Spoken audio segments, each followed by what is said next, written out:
শীতের সকালে রোদে বসে গরম গরম ভাপা পিঠা খাইতে কি যে মজা লাগে, আর সেটা যদি হয় দাদির হাতের বানানো তাহলে তার কথাই নেই। এর আগেও আমি ভাপা পিঠার রেসিপি শেয়ার করছি।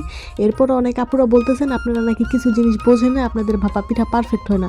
আসলে ভাপা পিঠাটা দেখতে সাধারণ মনে হইলেও এটা বানানোটা কিছুটা কঠিনই আমার কাছে লাগে। কারণ একটু এদিক ওদিক হলেই, বিশেষ করে গুঁড়িটা যদি আপনার ঠিকঠাকভাবে না চালা হয় সুন্দর করে, তাহলে পিঠাগুলো ভাপে দেওয়ার পর ছেড়ে যায় আর ভালো হয় না। তো প্রথমে এখানে দাদি আতপ চালের গুঁড়ি নিয়ে নিচ্ছে। আপনারা চাইলে যে কোনো চাল দিয়ে বানাইতে পারেন। আতপ চালের গুঁড়ির মধ্যে দাদি পরিমাণ মতো লবণ দিছে, আর এখানে পানি দিছে। পানি আর লবণ দিয়ে গুঁড়িটা কিছুক্ষণ ওলাইয়া রাইখা দিছে সাইডে। তারপর ওলানো গুঁড়িটা আমি একটা ছাঁকনিতে নিয়ে খুব সুন্দরভাবে চেলে নিছি। এখানে অবশ্যই চেলে নিতে হবে, আর নয়তো তো ভাপা পিঠা হবেই না।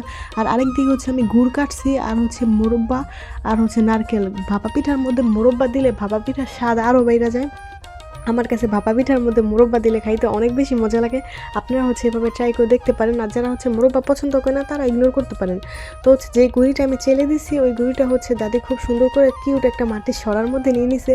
এই মাটির সরাগুলো আমার কাছে অনেক বেশি কিউট লাগে। আমাদের এখানে হাটে অথবা মেলায় পাওয়া যায়। যাই হোক, আপনারা চাইলে অন্য কিছু দিয়েও বানাইতে পারেন। তারপর ওই কিউট সরার মধ্যে দাদি প্রথমে চালের গুঁড়া দিছে, তারপর দিয়েছে মোরব্বা, আর দিয়েছে কিছুটা পরিমাণে কোরানো নারকেল, আবার গুড় দিছে। এভাবে দাদি দুইটা ধাপ দিছে।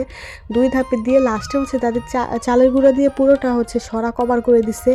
এখানে আপনারা চাইলে এক লেয়ারও গুড়, তারপরে নারকেল, মোরব্বা এগুলো দিতে পারেন। আবার যদি চান 2 লেয়ার দিতে পারেন। আমার শ্বশুর আব্বু তো বলতেছে ওনার আম্মু নাকি, মানে আমার দাদির শাশুড়ি নাকি 3 লেয়ার দিয়ে ভাপা পিঠা বানাইতো।